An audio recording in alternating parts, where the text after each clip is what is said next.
Namo tassa bhagavato arahato samma sambuddhassa. Namo tassa bhagavato arahato samma sambuddhassa. Homage to the blessed, noble, and perfectly enlightened one.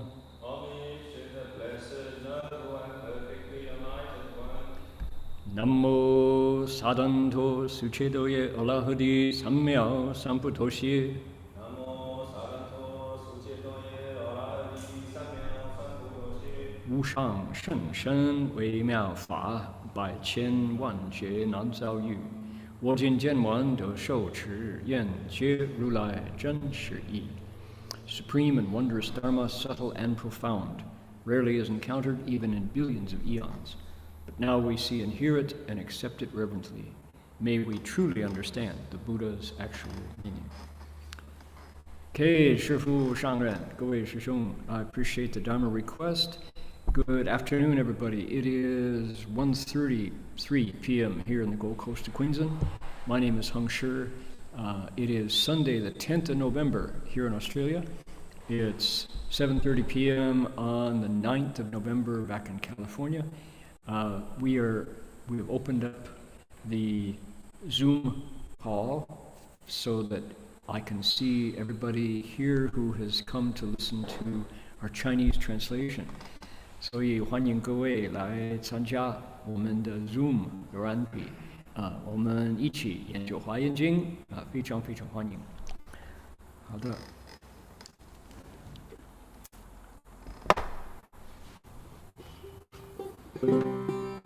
Let's invoke spiritual presence. Here we go.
We would like to acknowledge country here, the Kombu-Meri people, the Ugambi language region, traditional custodians, storytellers, the lands where the monastery is located.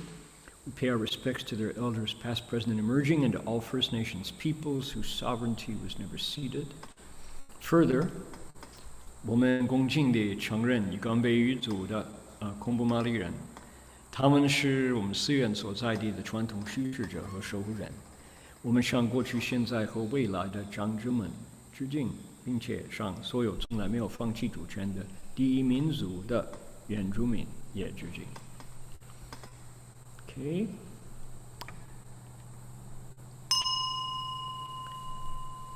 The bells sound wide, resounds throughout 100 million worlds.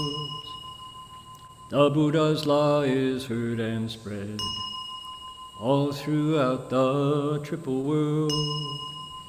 The wondrous sounds that everywhere fill the Dharma realm with peace.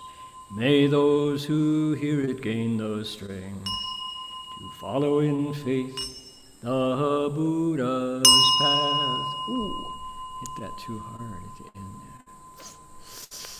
众生传3000劫内，佛法扬万亿国中，共训其法界和平，利益报他诺厚德。Ready. I will be going to Taiwan in at the end of this month, and I'm looking forward to bringing back some wonderful bells. There are some towns in Taiwan, Sanchong and places like that, that are some of the best bells in the world are made, and I'm looking forward to bringing back some little ones, yin-ching like this, the meditation bells like cups, and maybe a hanging bell as well. So that's we went in the past 8 years ago to Sanchong, to Guanmiao,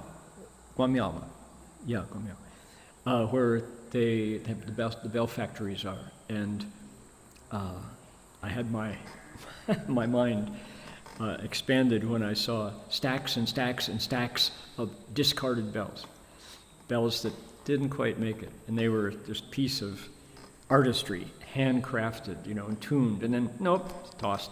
We'll get another one. The best bells out of these factories, which are run by 3 individuals, are run in the multi tens of thousands of dollars to get a quality bell, a big one, And so looking forward to, and you have to listen because different people hear different ringings of the same bell, and also you can hold it differently. So it'll sound different when the lock screw is on top of it or below it. So it's a very personal thing how you hear the bells. But I'm looking forward to bringing back to Australia some wonderful bells. All right, we are investigating Sudana, the pilgrim's interview, his instructions from his teacher. His teacher's name is Ocean Cloud. And last week, Ocean Cloud got into the teaching. He's actually transmitting something called the Universal Vision Dharma method. And he's talking about when he got it from his teacher, who was the Buddha. Now he's passing it on to Sudana. What's interesting from the analysis point of view is this pattern that we're seeing, how the chapter little segment, or I guess you'd call it an episode, there are 53 of them, and they all follow the same pattern. And we're seeing the second full run-through of the pattern. And today, Ocean Cloud is going to do the disclaimer. Every one of the teachers, after they teach their priceless Dharma method, they say, but that's all I know. If you really want to know the answer to your question, you have to go south, because there's another teacher who's really got the answer. Each of them say this, so we'll see that for the second time, actually, but that's the whole pattern. Also, today, maybe halfway through, I'm going to share a song that Master Hua wrote for myself and for my companion, former Bhikshu Heng Chao. I've never actually brought this song out. It doesn't have a melody yet. It hasn't been sung, but I thought to share it because it has a little bit to do with the pilgrimage experience. So, okay, here we go.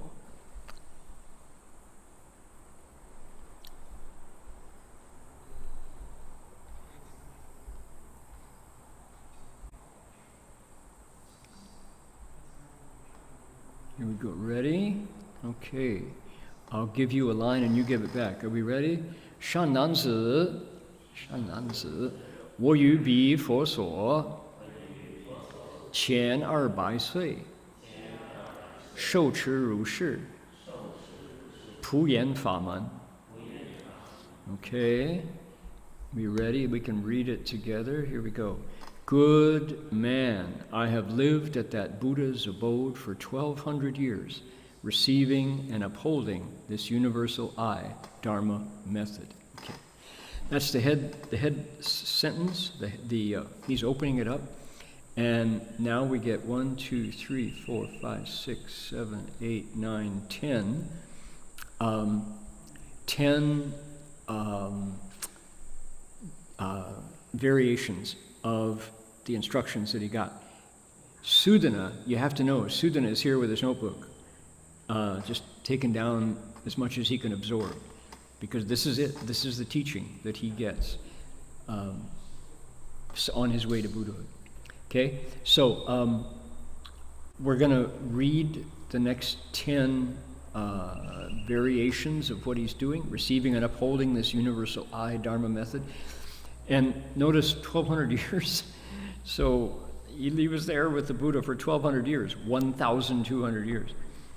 He's a thorough student, and time doesn't mean the same thing in the Avatamsaka that it does in our world. So he's going to use this phrase, the Dharani light of. Through the Dharani light of. He says this 10 times. And in other words, there is a mantra involved. Just I'll say that much, and I'll let you absorb what you can from it, and then I'll show you how it makes sense to me. Okay, there we go, right there. Are you ready? We'll start right here. Here we go. 于日日中 以温持陀罗尼光明，令受无数品；以寂静门陀罗尼光明，去入无数品；以无边宣陀罗尼光明，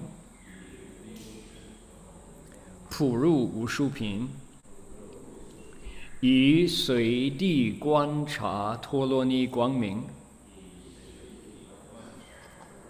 分别无数品；以唯利陀罗尼光明，普摄无数品；以莲花庄严陀罗尼光明，引发无数品。Okay, we got 4 more. 以清净言音陀罗尼光明，开眼无数品；以虚空藏陀罗尼光明，现世无数品；以光具陀罗尼光明，增广无数品。Finally, 以海藏陀罗尼光明，遍悉无数品。All right, there we go. So we just read 10 variations of his cultivation. Now, we're going to do the same through the English.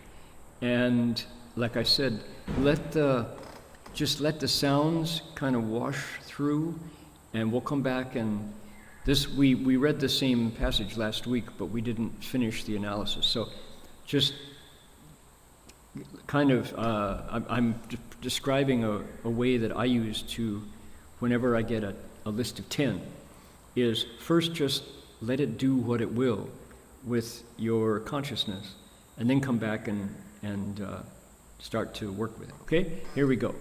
Starting with day after day. Ready?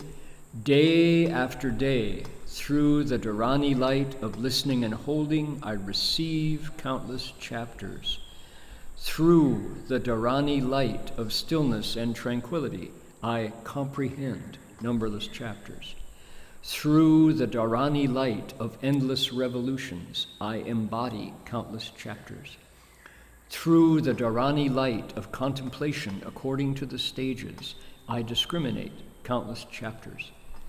Through the Dharani light of awesome power, I gather in countless chapters.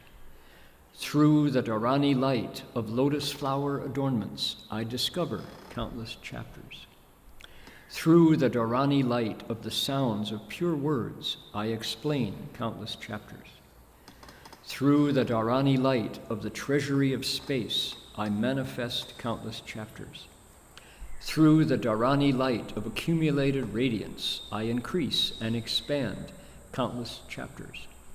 Through the Dharani light of the treasury of oceans, I explain and analyze countless chapters. Okay. So I want to remind people who we're talking about. Take a look here. Who is this? This is Bhikshu Sea Cloud, Ocean Cloud. There he is. Here's the monk himself. He's a bhikshu. He's got some younger monks beside him. He's sitting. He's got Sudana in front of him. Sudana is pictured as a little boy. He's not a little boy. Here's the gods, the demons, the yakshas, the rakshasas, the kinnaras, the garudas, the gods and the dragons in the Eightfold Pantheon, down here protecting a lotus flower with a Buddha on it. Here are the devas. Here are the dragons. The Buddha has got his hand out in a gesture of comforting and gathering in. He's patting the monk on the head. Here are devas flying through space, making offerings to the Buddha and the lotus flower. Okay, quite a scene, isn't it? Wow, it's a regular hootenanny happening here by the ocean's shore. And I want to show you again the verse. Here we go. In our version of the sutra, we have Fo Guo Chan Shi, Chan Master Fo Guo's verses and the illustrations for each teacher. So it's Sudana, second visit to the bhikshu, second teacher to the bhikshu whose name is second instruction, Di Hui, right? Hai Menguo, Can Hai Yun Biqiu, 12年中观海. So it says Sudana is now getting his second instructions, and it's from the teacher at the gate of the ocean, the country known as the Gate of the Ocean Gate, and he's learning from a monk named Ocean Cloud. The monk says, I looked at the sea for 12 years. I contemplated it. And now I've been with the Buddha for 1,200 years. He rubbed the crown of my head. He explained a sutra so that I can remember Shou-Chi. I can remember it and hold on to the teachings of the sutra that he gave me. If you gathered writing brushes, this is from the time of, calligraphy brushes. If you gathered calligraphy brushes, it would be hard to copy out the universal vision, Dharma door. By learning this, I zheng zhi. This is the second of the 10 dwellings of the 10. So, one thing that I haven't told everybody is there's a correspondence between each of the teachers and the Bodhisattva path. There are said to be 52 stages or 53 stages of the Bodhisattva path. What are they? 10 faiths, 10 zhu, abodes, 10 practices, 10 transferences, 10 grounds. Equal enlightenment, wonderful enlightenment, 50 altogether. This is number 2 of the 10 abodes. Okay, that's what it says here. Okay, that's the explanation. Here's the poem, here's the verse. 一入多门又道门，分明普眼照乾坤。10年观海深深去，千载温经频频村。白浪映花成熠瑞，红莲现佛独称尊，须弥具彼修云写，万象苍婆欲断昏. These verses are so incredibly good in Chinese. I worked on I improved the translation to my mind. Let's see if other people agree. Upon entering the multiple doors, there was door after door. The bright, clear, universal eye illumined Qian and Kun. For 10 years, I regarded the ocean with ever-deepening absorption. We say it was 12, but he says 10. For 1,000 years, I heard the Sutra. Every chapter was intact. A blossom burst forth from white waves, a rare, auspicious portent. Buddha appeared on a red lotus. He alone was honored. Even with Mount Sumeru as a pen, I couldn't write it all down. Entranced by a myriad Elysian waves, I was like one transfixed. So each one of our chapters is set off with a verse and the illustration. So this is just great. Okay, let's see here. Cloud picture. Okay, here we go. All right, let's get into the text. What was it? He said, every day I, by means of, that's what he starts with, by means of, or through, what? A Tolani Guangming. What is a Tolani Guangming? So a Dharani is a mantra. The Shurangama is called the Shurangama Dharani, Great Compassion Dharani. If you recite the Great Compassion mantra, you got a Dharani. It's sound. It's vibration through sound. And it's wholesome. It's not negative, and there are negative mantras. Malaysia has this custom of goo poison, which is absolute voodoo magic, meant to hex. So there's that too. This is on the good side. Dharani light. Now here's the funny part. How does sound and vibration translate into Guangming, those words? So we get 10 times over.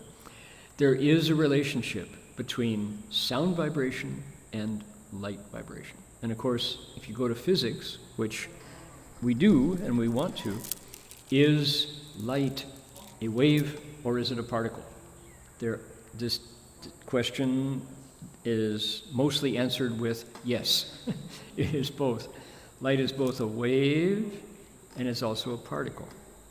So now, to be able to say that, we have to use science's biggest instruments. We have to use these super sensitive meters that can take light. Light is fast, right? The speed of light, zoom. And these machines can capture it and then analyze it down to its component tiny elements. And sometimes it behaves like a wave in the ocean. Other times it just goes boop, boop, boop, boop, boop, like a particle. So here's the Buddha teaching us through the Avatamsaka that sound, toloni, does the same thing. It's a vibration. Nammo sarando suchero ye lahari samyao samburo shin nammo sarando foro juju shani shin nammo sapo boto bori sado bibi nammo sado, right? It's like that. We're not alone in doing that. You know, the Theravada, the monks from Thailand, they have a special parita chanting, they say, that if a woman is about to give birth, a woman in childbirth, they go and recite the, what's his name? The murderer who cut off 1,000 fingers? Angulimala, thank you. That's why we pay you the big salary for that. Angulimala Parita, he's the guy who killed 1,000 people 999, and cut off their fingers and made a necklace of their fingers. And then he repented, and because after he met the Buddha and was crossed over, and he had the guts to go out as a bhikshu into public, and people saw him and said, "You may have repented, but you killed my neighbor, my cousin, my son," and they abused him. They made his life miserable every time he showed his face. But because he was completely converted by the Buddha, he just took it all. And he would go wherever a woman was enduring painful childbirth, stand outside of her home as a bhikshu and say, I have completely repented of all of the evil that I have done. I will never ever again harm any living soul. By the power of my faith, may you be spared from all suffering. And miraculously, the vibration of Angulimala's parita allowed the pain of childbirth to vanish many times while he was still alive. Since that time, the Angulimala parita has been something that Buddhist women in countries where this practice is observed recite the Angulimala parita to help them through the process of childbirth. So what is that? Vibration. Again, not only in the Mahayana do we have mantras, but the Pali tradition, parita chanting is something that's quite marvelous. When you have the monks gathered together chanting for blessings after somebody makes an offering, right? They chant for auspiciousness. They chant for fearlessness, etc. It's very, very powerful. You can feel the vibration in your bone marrow. It just echoes, right? So here is Haiyun Bhikkhu saying, day after day, after I learned this method for 1,200 years, I use the Dharani light of Wen Chi, hearing and holding on to, in order to Ling Shou Wu Shu Pin. Every one of these 10 finishes with Wu Shu Pin, countless chapters of what? Of the sutra the Buddha gave him, which is a living thing. It's not just a book that goes from chapter 1 to the last chapter and then the postface and the acknowledgments. No, it's a living sutra that grows on the sincerity and the clarity of his nature. Ling Shou Wu Shu Pin, Qu Ru Wu Shu Pin, Pu Ru Wu Shu Pin, Fen Bie Wu Shu Pin, right? So he says, I took on countless chapters. I integrated with the teachings of countless chapters. I merged into, became one with. I was able to identify countless chapters. Pu She, I was able to accumulate countless chapters. In Fa, I was able to bring up countless chapters. I was able to explain countless chapters. I was able to reveal countless chapters. I was able to extend countless chapters. And finally, I was able to what's the word? To specify, analyze, explain and analyze countless chapters. So this is all done with the power of a mantra. So how does this work? How I make sense of this is that the Buddha gave him a text, said, here it is.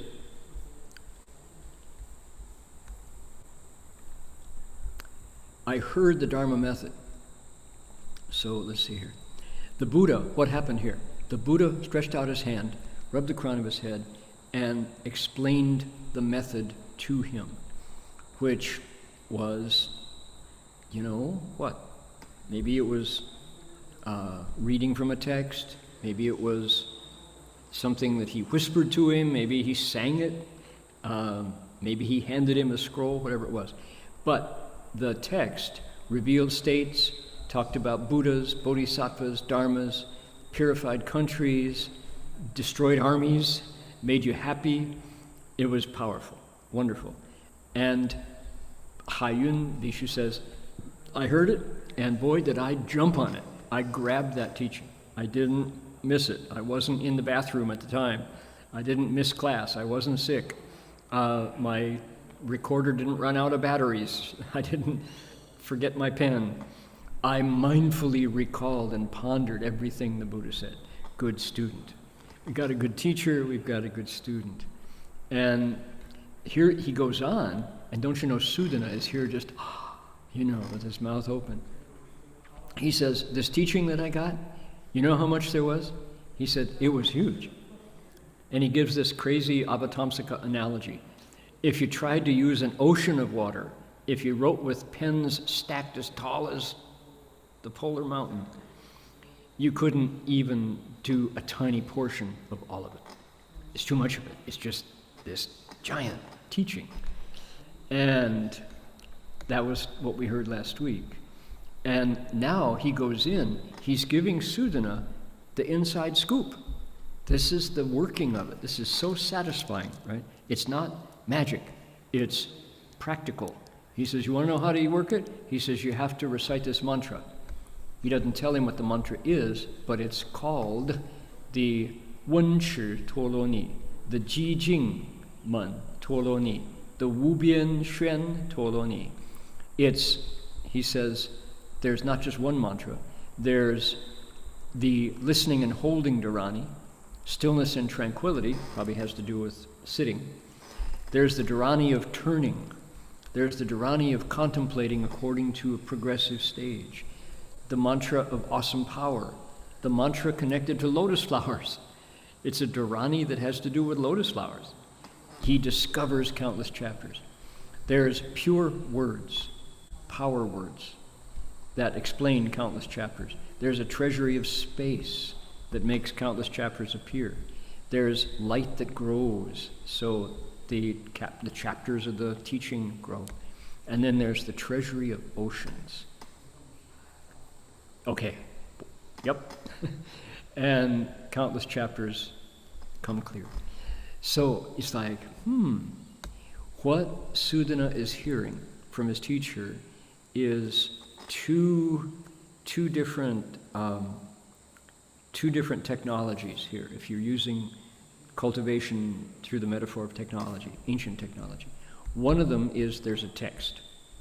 There's a teaching. The Buddha spoke it for Haiyun, and Haiyun took it on. He really got all of it, and then he started working on it. Second of all, there's something to do with sound. And when you recite the mantra correctly, there's a light. It's dharani light, and 10 different varieties of it. So that's this method. Now that's pretty profound, but this is real Buddha Dharma. This is the real Mahayana, not a joke. And it's not, I feel good, I meditate so I get peaceful. Well, that's good. You want to meditate to get peaceful. But to think that's Buddhism, that's one step. It's a step in the right direction, for sure. But when you get into the heart of what's going on here,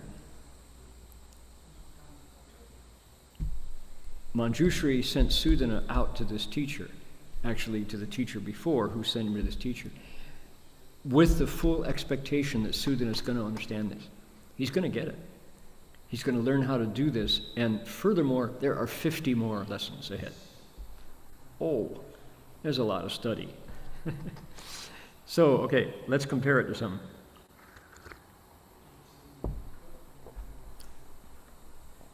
We, this last summer in the Northern Hemisphere, winter from the point of view of Australia, many of us went back to California, to the city of 10,000 Buddhas. And among the teachings that that we provided following our teacher's instructions was one called the 42 Hands and Eyes, Sutra Shoyenfa. This is a teaching connected to Guanyin Bodhisattva. And people people who haven't been through the experience don't have anything to compare it to because it's fairly unique. And I think many people are surprised, even shocked, to discover what's really involved when you want to learn the 42 Hands and Eyes. There are two kinds of mantras. There is a visualization of a Dharma implement that you have to learn. Around the Dharma implement, there are clouds and there are flowers. Furthermore, there is a use, a function that you need to absorb in order to know how it's done. Then there's a special technique for the reciting of the two different kinds of mantras. So, one mantra, one true words, one visualization, two subsidiary visualization, flowers and clouds, a use function, and then there is the physical technique. So there are 7 pieces times 42. That's what's involved in learning and there's no textbook that contains it all. You have to learn it from your ear and then write it down in your notebook because this is a secret Dharma. Now, that's a lot, isn't it? And people assume, oh my goodness, somebody's going to sprinkle water over me and I got power. That there's a lot of, I'm going to be empowered. I'm going to get initiated into this secret. Wrong. That's not how it works at all. You have to hit the books. You have to move your memory. You have to listen carefully. And there's so much involved. And yet this is what the Mahayana, it's real. And it produces a body of literature and legends of cultivation that made their way into things like the Jin novels. Jin, the famous Hong Kong author of martial arts novels, they get the name of one of the 42 hands, but none of its practice. And yet people go, ooh, that sounds so exciting, right? When you get down to it, that's a lot of study, a lot of work. Now, look at Sudana. What is he doing? What does he have to do? He shows up. Let's take it back here. We'll run through the whole program, okay, just to refresh everybody. So this is number 3 of 52 encounters. What does he do? He remembers what he just learned from his previous teacher, and he contemplates with 10 kinds of proper mindfulness. Remember, we had learned about mindfulness, all the varieties. He goes south. He is looking for a bhikshu. He's been told, go south. You'll find him over there. He doesn't know where over there is. Took him a week to find the last one because he was on a mountaintop. So, he gets there. He bows at his feet, circles around, puts his palms together, makes his speech. He says, I've been told that you're really good. I have 10 things that I want to know about a bodhisattva, how do bodhisattvas behave. So the bhikshu doesn't say, oh, good. He says, oh, really? Okay, well, have you made the bodhi resolve? He responds with a question back. Sudana says, yes, I have. That's the key. Ocean Cloud says, let me tell you about the bodhi resolve and how you need to have these criteria so that you can make the bodhi resolve. And he disciplines, he shapes the bodhi resolve for the Sudana. He says, it's not just casual, you gotta really do it. You have to serve your teachers without fatigue and satiation. You have to give up the well-being of your body and life and comfort. Don't hide stuff, don't conceal stuff. Make your mind flat. Feel empathy for living beings. Take delight in contemplating the Buddhas, etc., etc. So right away, Sudana is kind of like, oh, I hope I measure up. I hope I'm up to his standard. Then he goes on, he says, now, this Bodhi resolve, this thing, he says, here's what it means, and he gives him 10 kinds of Xin, 10 kinds of attitude that allow the Bodhi resolve, the way he defines it, to function. Why? So that he can pass on this teaching. His goal is to have a good student. He really wants Sudana to be somebody who can accept what he has to teach him, because he's got a lot. But not just everybody can accept it. You have to have a great compassionate mind, a kind mind, a tranquil and happy mind, a mind of beneficence, a sympathetic mind, an unobstructed mind, a vast great mind, a boundless mind, a broad extensive mind, a pure mind, and a mind of wisdom. Because you're going to enter the oceans of wisdom everywhere, he says. Oh boy, how do you suppose Sudana feels? Like, that's me. I've done all of that. I'm ready. I'm your guy. So, with that in mind, here's the teaching. He says, I've been here for 12 years at the Ocean Gate. I always liked the ocean. That was kind of my state. He says, look at how deep the ocean is, how vast, how it gradually deepens, how many jewels are there, the amount of water in it, the colors of the water, how limitless living creatures live in the ocean. Beings with huge bodies live there. Think kraken and all kinds of whales and orcas and dolphins. How the ocean receives all the rain, no matter how much, it doesn't overflow its banks, and it never increases and decreases. And then he says, you know what the ocean taught me? It made me think, is there anything more immeasurable than that? Is there anything deeper? Anything more rare than the ocean? That's what he thought. And he says, now, as I was thinking that, you know what happened? This lotus flower popped up out of the water. Incredible. This happened. And he describes it. Remember all the descriptions, all the jewels and everything that was going on with this incredible lotus flower? Then the gods and the dragons in the Eightfold Pantheon showed up to celebrate with me. Ashura kings, dragon kings, Garuda kings, Rakshasa kings, Yaksha kings, Gandharva kings, Deva kings rained down flowers, garlands, fragrance, incense, 3 kinds of incense, robes, banners, streamers, canopies. There was a lot going on with this flower.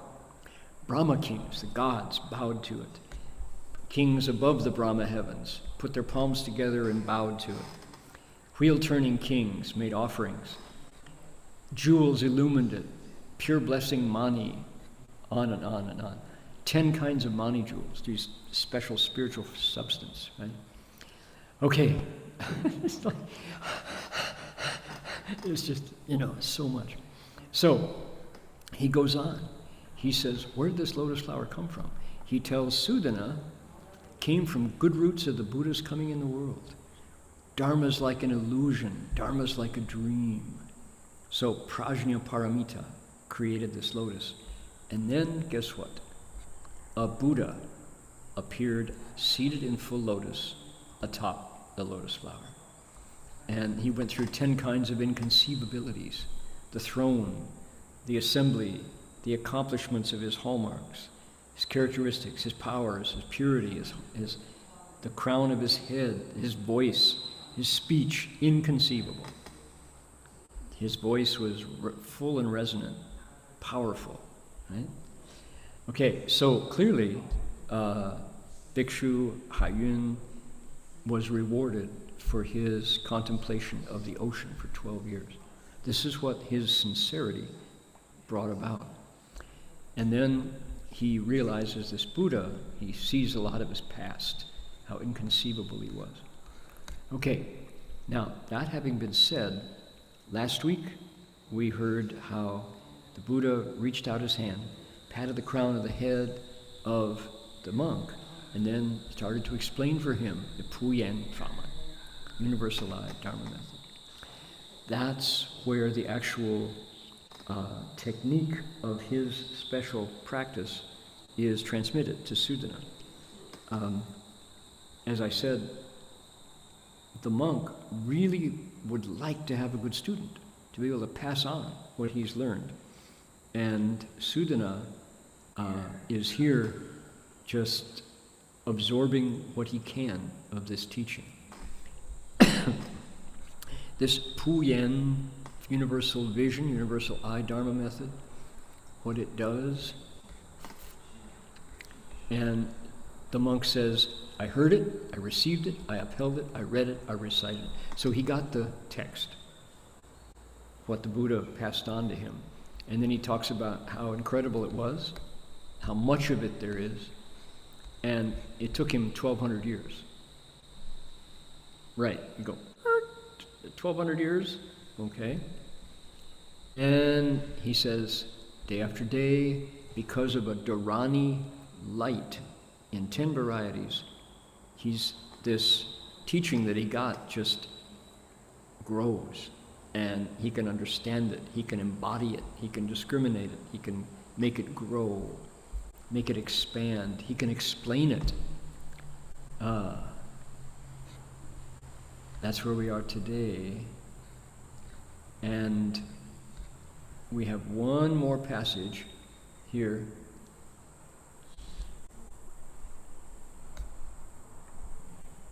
To finish it out. And I want everybody to join me if you'd like to. You're invited. Here we go, right here, starting right here. Are we ready? 若有众生从十方来，你们说。若有众生从十方来，若天王，若龙王 ，I'm sorry， 若龙王，若夜叉王，若乾闼婆王，若阿修罗王，若迦楼罗王，若金拿罗王，若摩诃罗切王，若人王，若梵王。Okay, that's the list. Now, three more lines. Ready? 汝是一切，来至我所，我悉闻其开示。I said it wrong. 若悉为其开示，解释承仰赞叹，显灵爱要入去入。安住此诸佛菩萨行，光明普贤法门。Okay, I butchered that, didn't I? Okay, that's the end of the instruction. He says, are we ready to read together, starting right here? Ready? Let's go.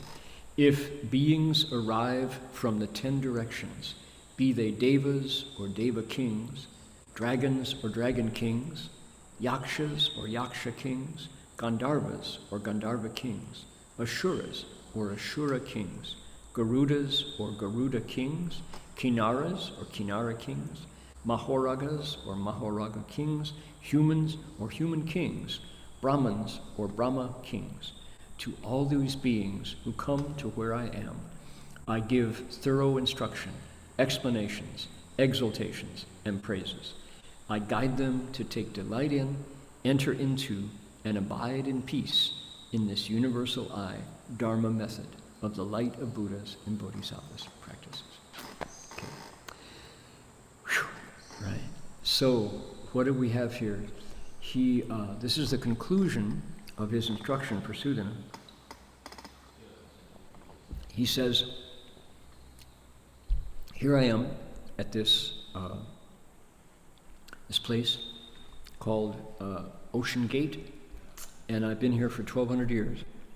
And occasionally people come and they ask for instruction. They want me to share what I know.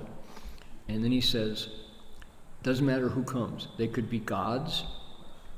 It's interesting how there's ordinary gods and then royalty. So there's a caste system here. There's the ordinary folks, and then there's the gentry. Devas, ordinary gods, or kings among gods. Dragons, or kings among dragons. Yakshas are said to be speedy ghosts, Sujigui, Yecha, or the kings among Sujigui. Again, ordinarily yakshas are said to be fearsome. They're kind of nightmare beings that have a taste for human flesh and blood. They like to nosh on people. But because kosher, I don't know, maybe halal, who knows? They're not vegetarian by any means. They're meat eaters, human meat eaters. And yet when they meet the Buddha, they are subdued. They want to be what the Buddha is. They want to be enlightened and free, liberated from suffering. So they drop all of their nasty, bad habits, their violence, their aggression, and become Dharma protectors. So that's when we hear Tianlong Babu, Gods, Dragons, and Eightfold Pantheon. Here they are. This is a group. And you saw the illustration, right? Here's what they look like. They look pretty unsavory, right? They always look muscular and afflicted and nasty and misshapen and pretty terrifying. But that's because among spiritual beings, these are the bosses. If you've seen any Japanese movies, when the Yakuza show up, the mafia show up, they've got these incredible tattoos and they just look like gangsters, right?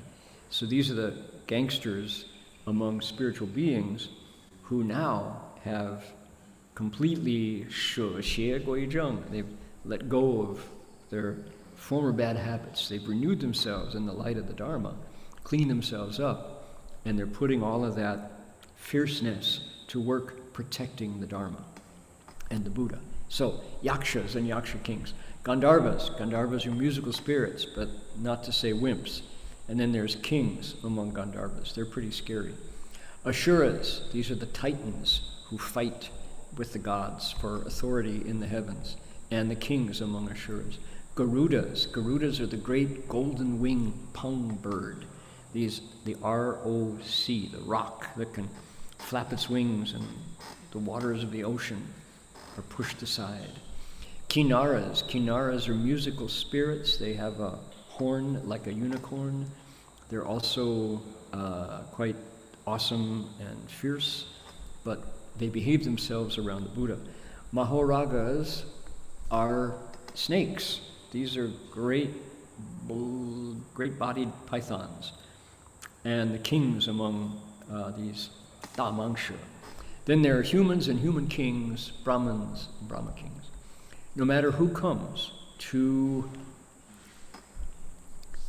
the wherever Haiyun Bhikkhu is, he says, I explain, I instruct, I praise and exalt this method. I encourage them to pick it up, to enter into it, to live in peace in the universal I Dharma method of the light of Buddhas and Bodhisattvas practices. Okay? So there it is.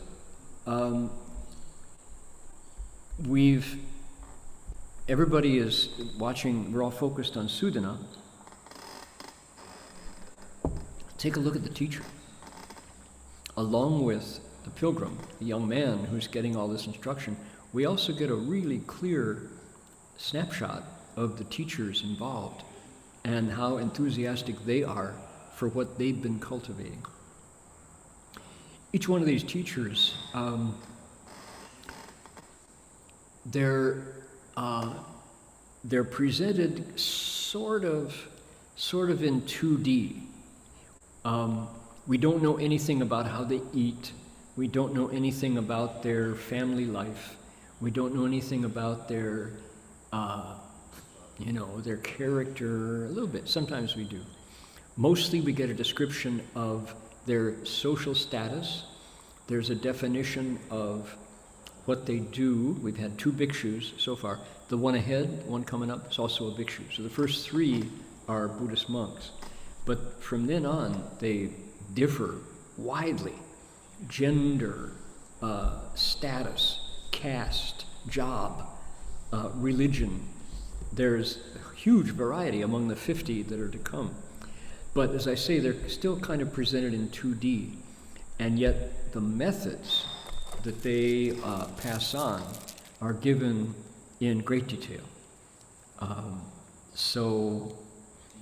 This is such a wonderful epic story. One of the teachers ahead, Sudana, comes, bows to him, makes his request. The teacher says nothing. He ignores him. He just doesn't say anything. And Sudana gets a lot from that one. Right? And finally, he goes to see Maitreya. And Maitreya Bodhisattva is the one who initiates him, you could say, opens the door to the Vairochana adorned pagoda, and Sudana becomes a Buddha. He wakes up. His nature accords with the Buddha's nature at that point.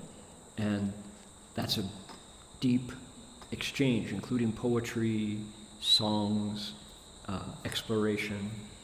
Maitreya snaps his fingers and the door opens. And so it's just, There's also in that encounter in particular, Sudana asks Maitreya, tell me, how did you first make the Bodhi resolve? And he tells him. He tells him about his past. And he was a filial son. He wanted to repay his parents' kindness. That's how he got interested in the Dharma. So, how cool is that? Okay, now,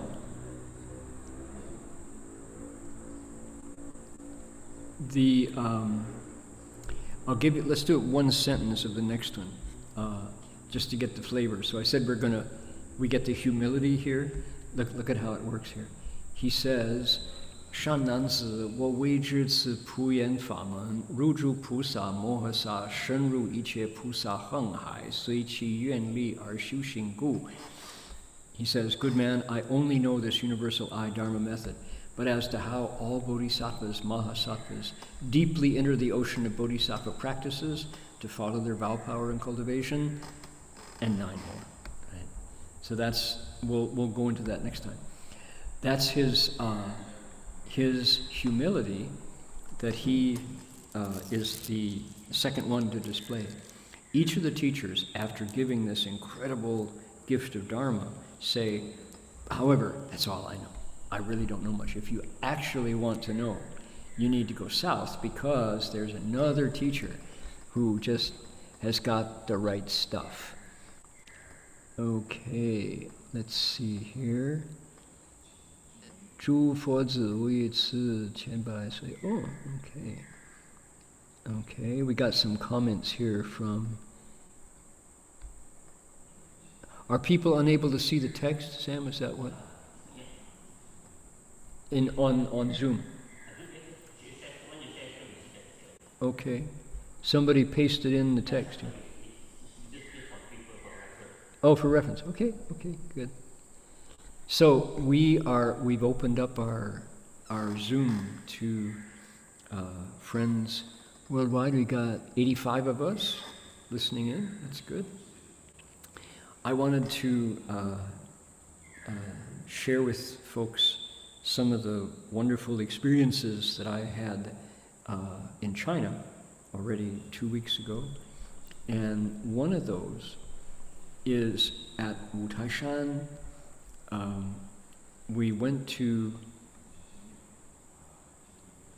Okay. Here we are. Okay. In Wutaishan, as you approach, you're not... Wutaishan is Five Peaks Mountain out in Shanxi. It's in the north, kind of where Minnesota is, sort of, if people know where the map of America. And as you, there are, Wutai means 5 platforms, 5 outlooks, 5 peaks. And there are 4, and then the one in the center.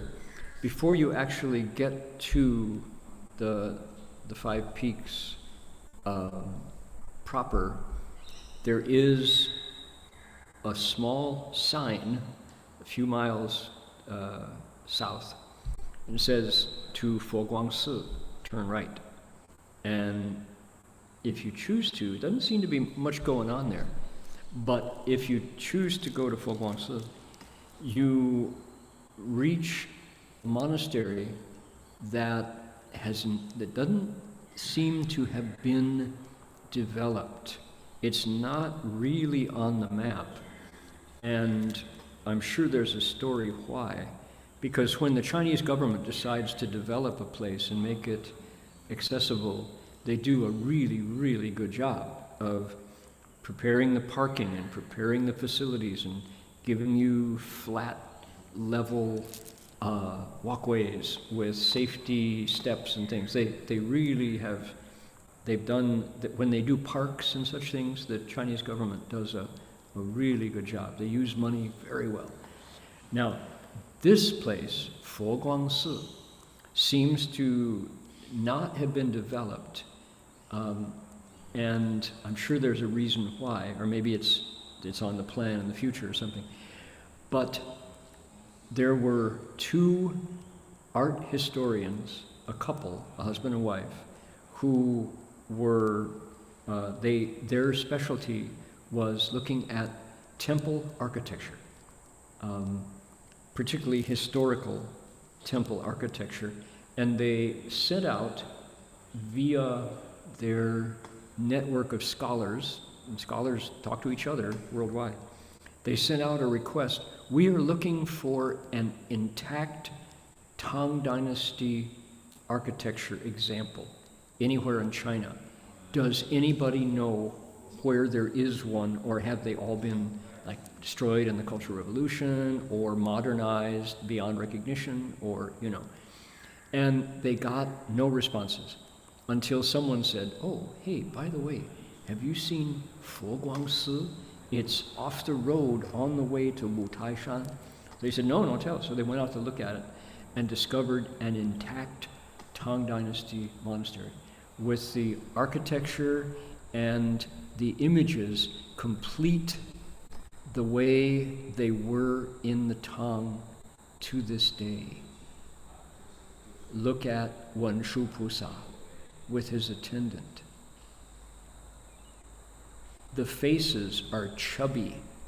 The animals are recognizable. The attendants are wearing Tang Dynasty clothing. These are the actual, here, this could be Sudana right here, the actual images from the Tang Dynasty. All there in front of you. And it's just astonishing how these have been preserved. Let's see if we close. Okay, we'll just have to scroll around. Here's the Buddha. Look at his halo, his yuanguang. The images have really not been done more than they swept the dust off them, basically.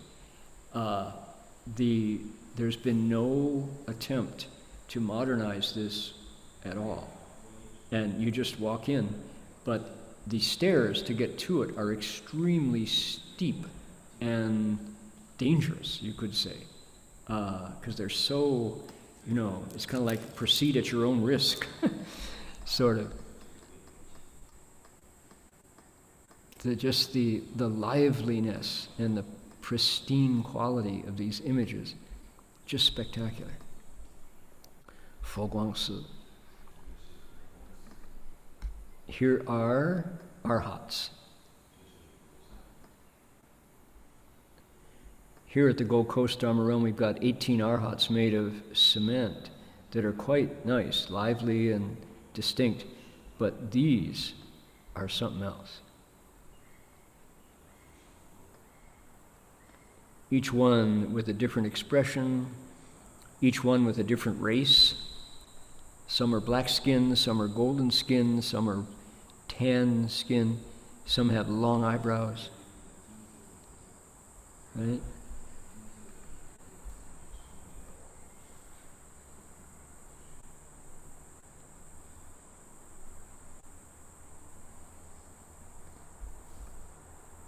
Quite marvelous.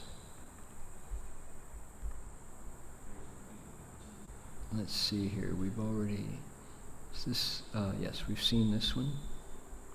Okay, how about this one here? There is a Manjushri Bodhisattva here. Bodhisattvas making offerings. Whoops. Oops, sorry. Let's try that again. Here we go.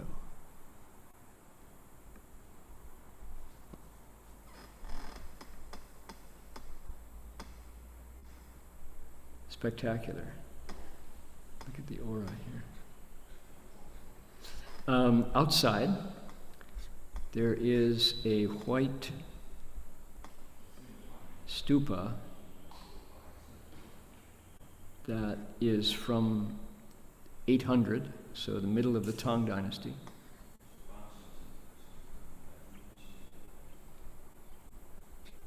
There it is.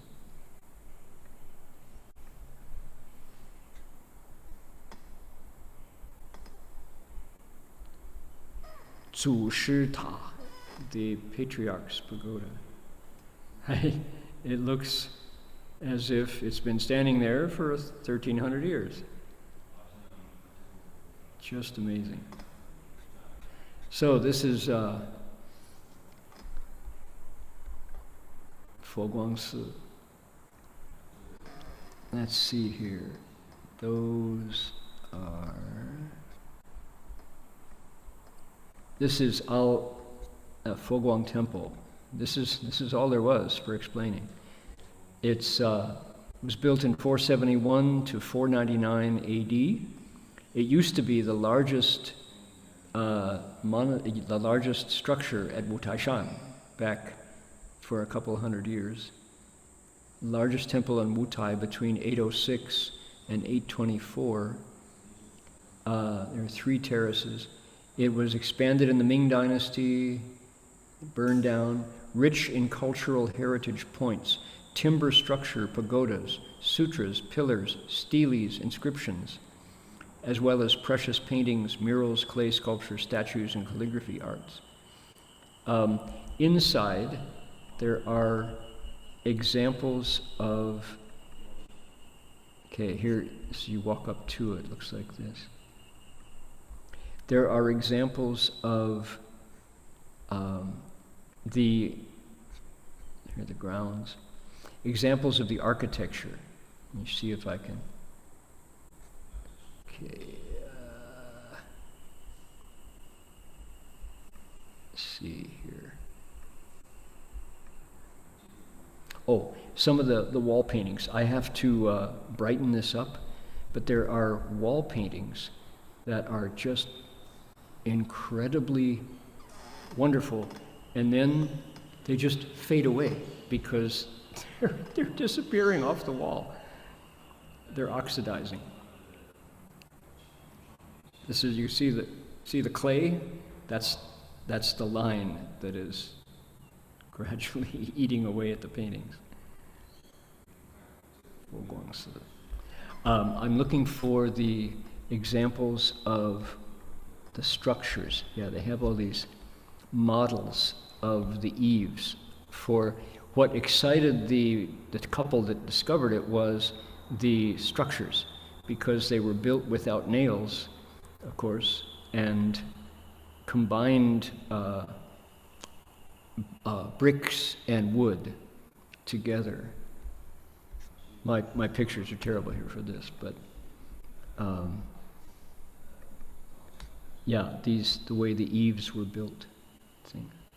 So the fact that it was an intact Tang Dynasty monastery that had survived all these 1,300 years. And yeah, here's Manjushri.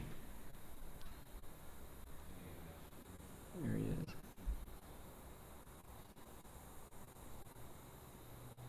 Right. So that's Fogwangsa. I'll do a better job of presenting it next time so people can get a real sense of the flow of the things. It occurred to me last week that without intentionally planning to do this, during these months I've found myself telling the stories of 3 pilgrims, 3 Buddhist pilgrims. One is Sudana. We just heard one episode for him. Yesterday, Master Empty Cloud is wandering through Tibet on his way down to Burma, to Myanmar. And then the other is on Mondays at 1:30 Australia time, 11:30 China time, 7:30 City of 10,000 Buddhist time. I'm telling the story of Master Xuanzang, 3 Buddhist pilgrims. And I didn't realize that I was doing that on purpose. That's just how it worked out. And I realized that this has always moved me, because when 2 monks from Gold Mountain Monastery made a pilgrimage to Marble Mount, Washington from San Francisco, they traveled 1,000 miles, bowing to the ground every 3 steps. I was moved by that, so I wrote a song for them when we went up to greet them at Seward Park Amphitheater in Seattle, Washington. And the song that I wrote goes like this. Two pilgrims in the modern age, like heroes of the past, who suffered for the sake of other men. They bowed 1,100 miles and walked the middle way to show the world the Dharma lives again. Praise the Bodhisattvas who left their homes to bow, from the Golden Gate to Marble Mount on the power of their vows. Be glad that in the modern age, like holy men of old, they're climbing up a mountain made of gold. They're climbing up a mountain made of gold. Gold Mountain Monastery. A pair of Buddhist bhikshus on a search for world peace. Their message touched the hearts of many men. Ignorance and greed and all hostility will cease. In the West, the Buddha Dharma lives again. Praise the Bodhisattvas who left their homes to bow, from the Golden Gate to Marble Mount on the power of their vows. Be glad that in the modern age, like holy men of old, they're climbing up a mountain made of gold. They're climbing up a mountain made of gold. They bowed to save the living, and they bowed to save the world. They patiently endured the freezing rain. They bowed and praised the holy name until their sound was heard. In the West, the true Dharma lives again. So praise the Bodhisattvas who left their homes to bow, from the Golden Gate to Marble Mount on the power of their vows. Be glad that in the modern age, like holy men of old, they're climbing up a mountain made of gold. They're climbing up a mountain made of gold. Then the last verse goes, disciples of the patriarch Dhyana Master Hua can bring about what others cannot do. Cross the sea of suffering, subdue your crazy mind. In the West, the Buddha Dharma speaks to you. Praise the Bodhisattvas who left their homes to bow, from the Golden Gate to Marble Mount on the power of their vows. Be glad that in the modern age, like holy men of old, they're climbing up a mountain made of gold. They're climbing up a mountain made of gold. The tune for that is sort of John Denver's Rocky Mountain High, if anybody asks. The John Denver Foundation is very uptight about not sharing their melodies, so it's not officially Rocky Mountain High. Okay, so that was something inspired by pilgrims. And I think I told the story last week that I was talking about Manjushri and how Manjushri appeared to Tim Testu, Bhikshu Hangju, the monk who made the vow to bow. And the comet Kohutek was, I don't know if people remember, there's this, K-O-U, Kohutek, comet. Comet Kohutek. It was very curious. It had the potential to become one of the brightest comets of the 20th century, the comet of the century. It turned out it was visible for only a short period, quickly dimming below naked eye visibility by the end of January 1974. And people were saying that it could, even collide with the earth, and other people were so excited. There were astrologers who were saying, oh, it's so exciting, it's going to bring good luck. And Master Hua said, actually not. It's not good luck. And according to the Chinese way of thinking, comets are rarely auspicious. Okay. The strange thing was, Kohutek turned around and just lost its light and went off into space. And people, all of the astrologers and the astronomers had a hard time explaining what happened. So somebody asked Master Hua, as the monks reached Seward Amphitheater Seward Park Amphitheater in Seattle, and he said, oh, well, actually, the comet's disappearing, turning around and behaving so eccentrically was a response from Guanyin Bodhisattva to the two monks bowing. He said Guanyin kind of reached out a hand and went, boom, and nudged its orbit out of proximity to the U.S., just like hitting a ping pong ball, like that. He said that's a result of the monks' sincerity for their bowing. And people are like, okay, Guanyin Bodhisattva, interesting. So that's, what in the world, these monks. And there's another wonderful story, too, surrounding that, which also is one of those believe it or don't. If you believe it, you can believe it. If you don't believe it, nobody's going to twist your arm. So after the monks finished their pilgrimage, Master Hua took them to Asia. They toured through Vietnam, actually, through India, through Thailand, through Cambodia, through Taiwan, Hong Kong. And when they reached Taiwan, they went to Chengtian Si, which was where the monk known as the fruit monk was living. His name was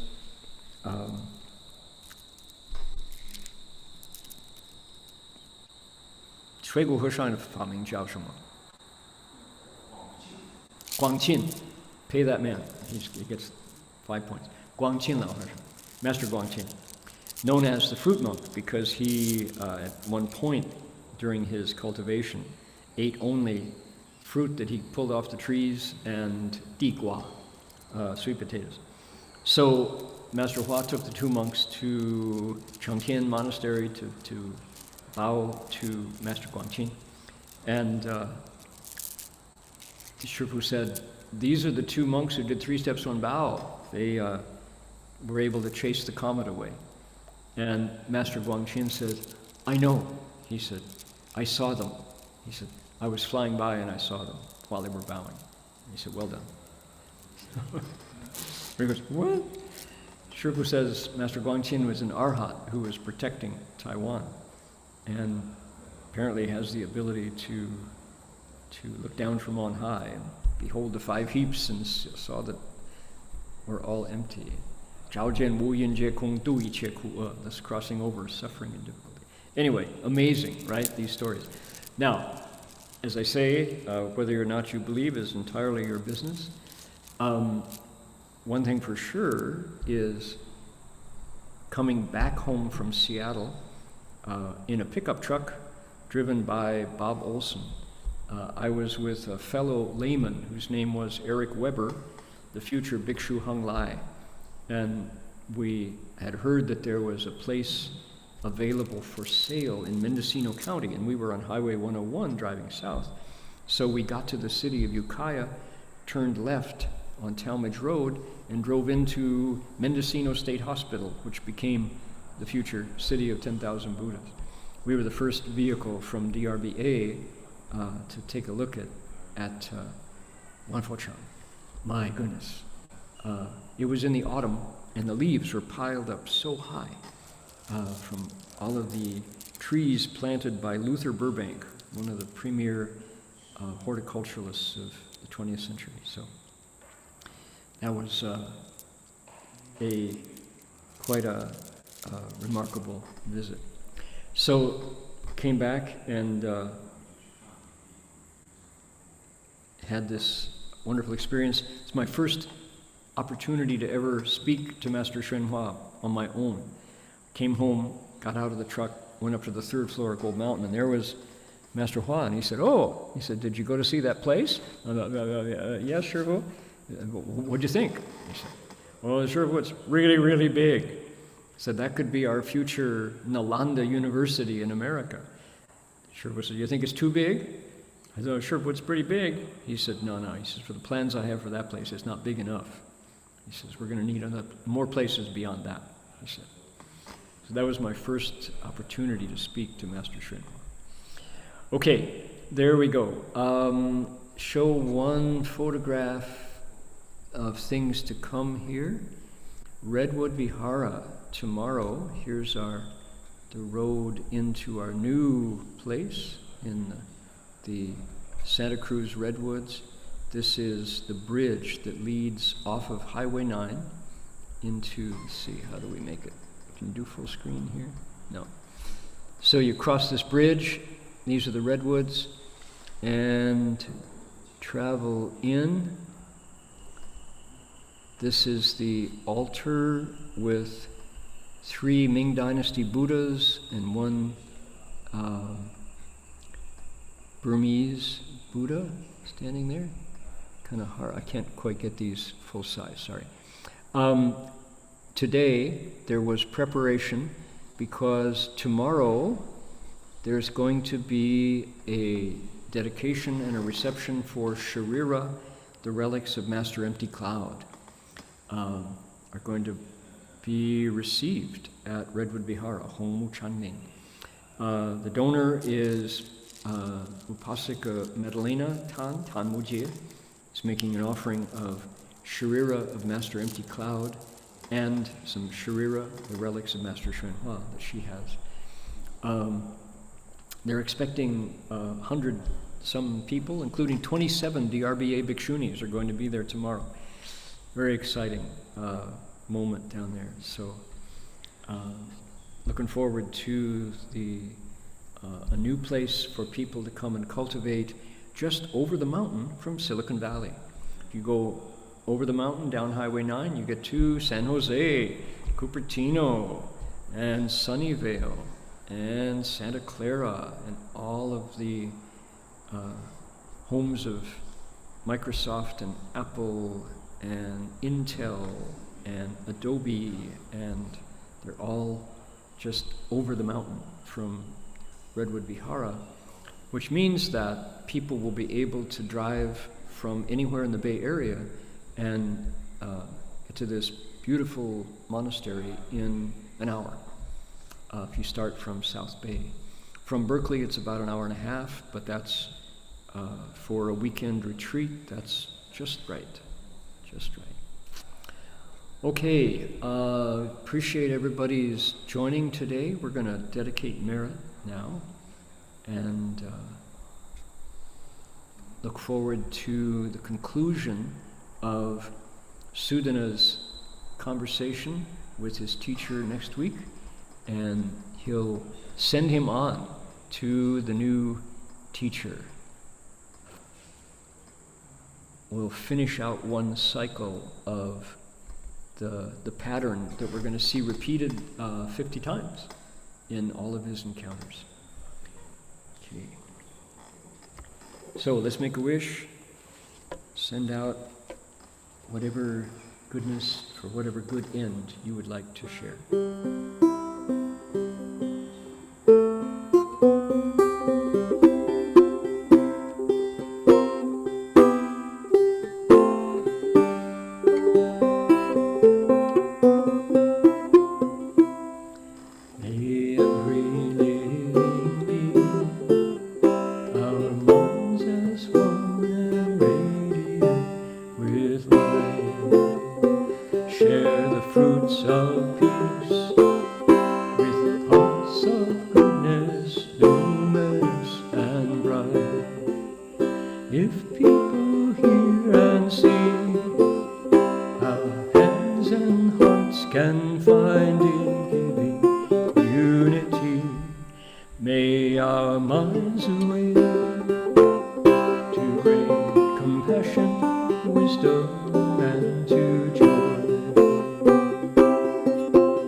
Because our hearts are one, this world of pain turns into paradise.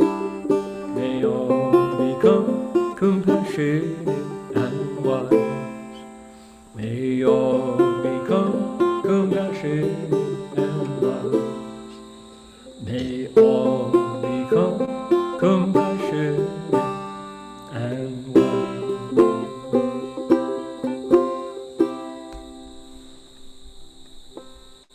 We're going to bow to the Buddhas. Welcome to join.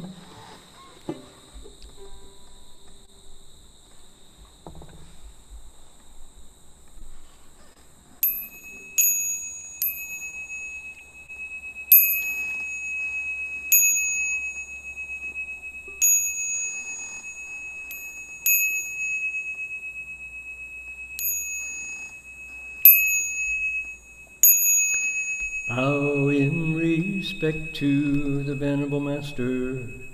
Let's bring up this picture. Here we go. All right.